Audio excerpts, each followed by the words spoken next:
Sheriff, this is what we the people are asking this morning. Disarm the Park Service. We're faced with a decision to either get the cattle or be the cattle. But we're staying here until they're gone. We want those arms picked up, don't we? The crowd is now moving forward toward the barrier. The police have been telling everybody they are going to shoot if we don't move back. As we approach the one-year anniversary of the standoff at the Bundy Ranch, I want to take another look at what happened, especially in light of the lies and slander from media like Glenn Beck and the dangerous characterization by Obama, Harry Reid, Homeland Security, that labeled the community standing together against brutality as domestic terrorists. On April 7, 2014, Paul Joseph Watson wrote an article, Armed Feds Prepare for Showdown with Nevada Cattle Rancher, with the subtitle, Ruby Ridge-Style Standoff Brewing, as Bundy says he's prepared to be killed. The property rights dispute had been going on for decades, but now things were beginning to come to a head. Hundreds of federal officials, aided by helicopters, low-flying aircraft, hired cowboys, began rounding up Bundy's cattle the preceding weekend as Bundy accused them of trespassing.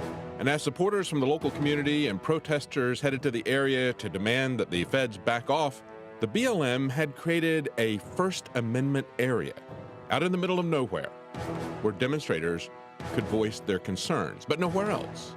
This area right here, this small area here, was cordoned off with orange temporary light construction barriers marked for the free speech zone. It just shows you how quickly your free speech zones can disappear. When you allow them to be contained to a very small area, it's gone. But we're here and we want to tell the BLM something about how upset we are with what's going on here, but there's no government agency here to listen to us. That's the whole reason you don't confine people to remote areas from what's happening. Not only had the federal agents been confiscating Bundy's cattle, they had also set up agents with sniper rifles, pointed at the ranchers, pointed at the protesters. The crowd had been building throughout the week, and on Saturday there was a huge crowd. To defuse it, the sheriff came in the morning to address the crowd and tell them that the powers that be had graciously consented to allow the last rancher remaining in business in the area to continue grazing.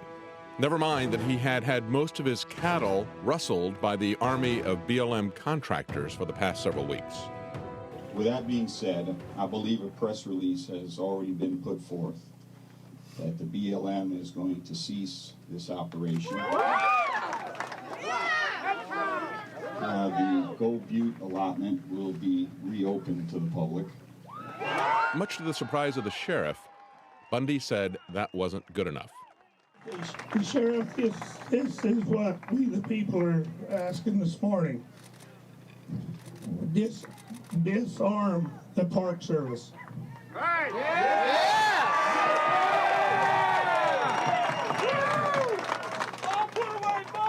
At Lake Mead and Red Rock Park and all other parks that the federal government claims they have jurisdiction over. Yeah.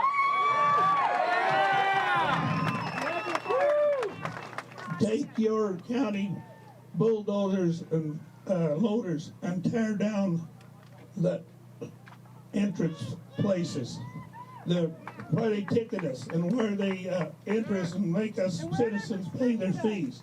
You take down you get the county equipment out there and tear those things down this morning. Yes, sir. What they wanted was for him to exercise his authority as the only lawful law enforcement in the area and to disarm the BLM agents and contractors who had been pointing their sniper rifles at the protesters and ranchers, confiscate their weapons, tell them to leave the area, and then stack the weapons on stage. Bundy gave him 1 hour to do so. At the end of the time limit, Bundy announced that it looked like the sheriff wasn't going to do anything. No one was surprised. But what did surprise us, and surprise the Federals, was his announcement. I guess he's not coming, so I guess we had presents. We thought we had a sheriff here, but evidently we don't have a sheriff here. We're going to go and take the rest of them out of the compound trails up here above the freeway. I was one of the first ones to get down to the area where the standoff would occur. Okay, people are now moving. They stopped for prayer. They had vehicles, they had guns that were pointing at us, and they had shields. And they had a loudspeaker that was announcing that they would shoot if we did not leave the area. The only mainstream media that was in attendance was one cameraman from Fox News. He desperately wanted to get over to the BLM and interview them, but he was scared to death, as you can see in this video, that they were going to shoot him. He kept announcing that he was with Fox News. He pulled up his shirt to show that he wasn't armed. They kept telling him to go back. They did not want him to come to interview them. They were in a fighting stance. They had 80 different cars, each of them with just one BLM agent. Now, it's a standoff. I've got a count of 107 vehicles. 107, okay. Going on the road. That's And, you know, the thing of it is all 107 those vehicles were armed with armed army. Yes. That always fascinated me. Absolutely. Why would the State Highway Patrol allow an army like that onto their highway? And then why would that army be able to pass through the city of Mesquite without, you know, any resistance, through the state of Arizona without any resistance, through the port of entry into Utah without any resistance, and that army disappeared in the state of Utah, and not one media, no question. That army went across the United States without one question asked. An army of BLM agents, 107 cars of armed men. This is exactly what the Posse Comitatus Act prohibits. It's not just a prohibition of the military being used for law enforcement. Understand that Posse Comitatus is Latin for power of the community. The Posse Comitatus Act prohibits the president from usurping the true Posse Comitatus, the true power of the community, with his own posse of armed federal agents.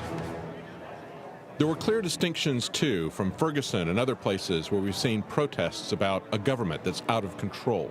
In Ferguson, businesses in the community were destroyed and burned. As InfoWars has pointed out, in Ferguson, these looters were coming from outside of the community. They were not the core protesters. And of course, the same thing could have happened at Bundy Ranch. I believe the reason that it didn't was because the militia threw out people who were dangerous or provocateurs.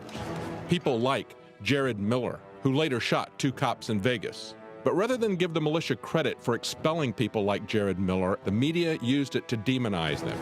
Another difference about the Bundy Ranch was that there was a clear, achievable objective. The people were peaceful, but they were determined.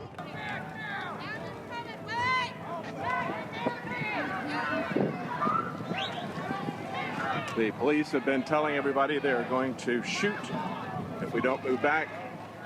People are moving forward with their hands in the air, holding flags with both hands in the air. It's a mixture of people on foot, as you can see, people on foot, and cowboys. They decided they're going to pull those pins, but it's only going to be Bundy and his son. No, That's it. It's the people or not, and you guys need to leave. Okay. You need to leave. That's the and I'm term. telling you, you need to de-escalate the situation. No, I'm you need imploring to upon you your responsibility to This is de-escalate. all you.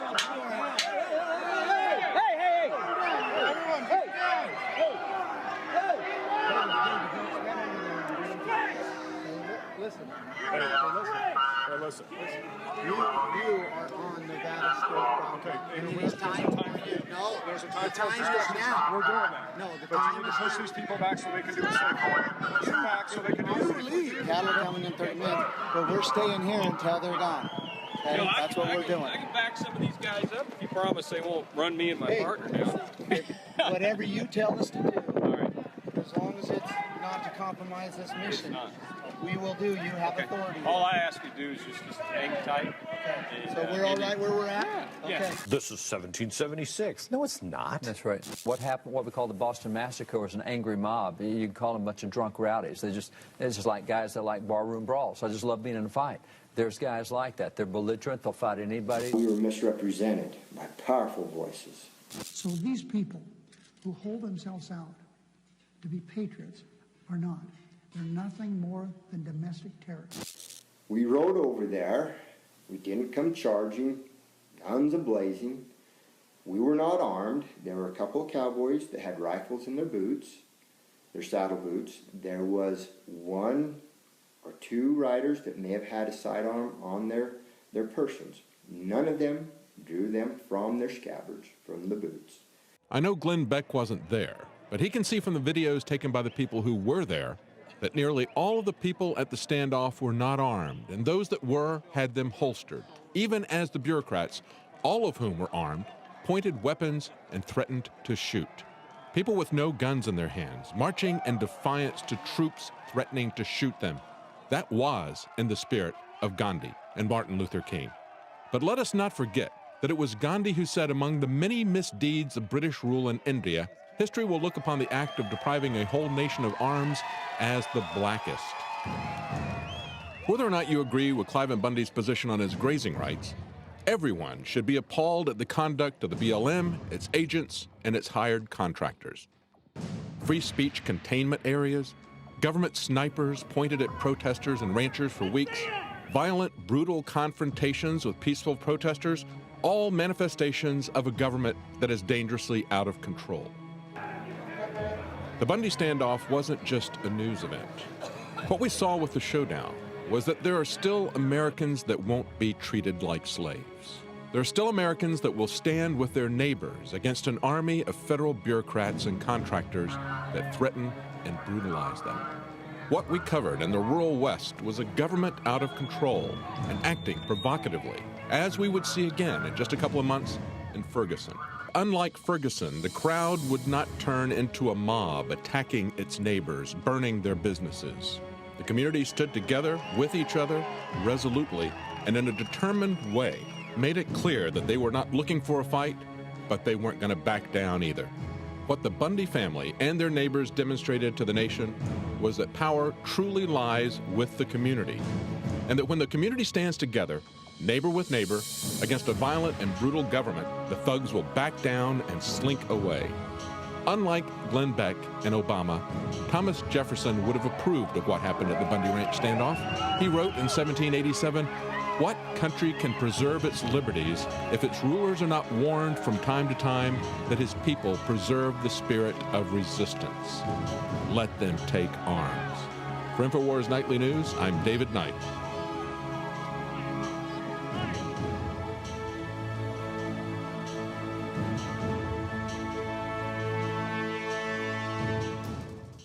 Hi, I'm Alex Jones. Most of you know me as a syndicated radio host and documentary filmmaker. When I got on air 20 years ago, I was only 21 years old. And if you go back 20 years ago, I weighed 180 pounds. I jogged 6 miles every other day. I lifted weights 5 days a week. I could swim 2-3 miles. Then I discovered the New World Order, the globalists, their agenda. I started an access television show. Shortly after that, I was able to get a local radio show. I was so dedicated to my work and hanging around with radio guys that I began drinking. I began smoking cigars and then even cigarettes. I transformed from looking like a white Bruce Lee to looking like a Jabba the Hutt. It was my friend Tommy Pilata, a film producer. He said, "Alex, you're killing yourself not caring about your body. You're gonna end up having a heart attack when you're 50 years old. You gotta stop." And so I began a journey 5 years ago to shed the almost 100 pounds. The first 3 years, I lost about 25 pounds. It was super hard. I started taking Super Male Vitality and saw dramatic results in just a few weeks. When I added to the mix the key products developed by Dr. Group for InfoWarsLife.com, the results were incredible. The problem was, though, I'd never been a vitamin and mineral and supplement taker before, so I kept forgetting to do it. Just a month and a half ago, I asked the crew to take a photo of me in the same lighting to see what I could do in just a month and a half by taking the Oxy powder, by taking the Survival Shield X2 and the other InfoWarsLife.com products to see if it accelerated it.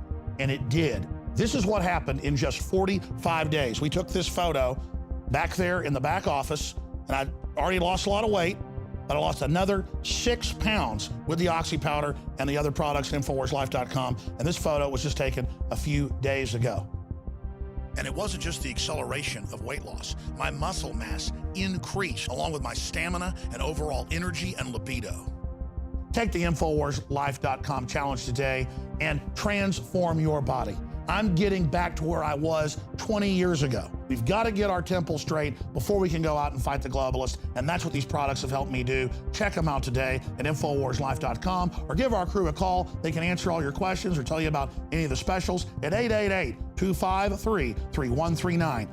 Today is the day to take the InfoWarsLife.com challenge and to secure your bottle of Super Male or Super Female Vitality.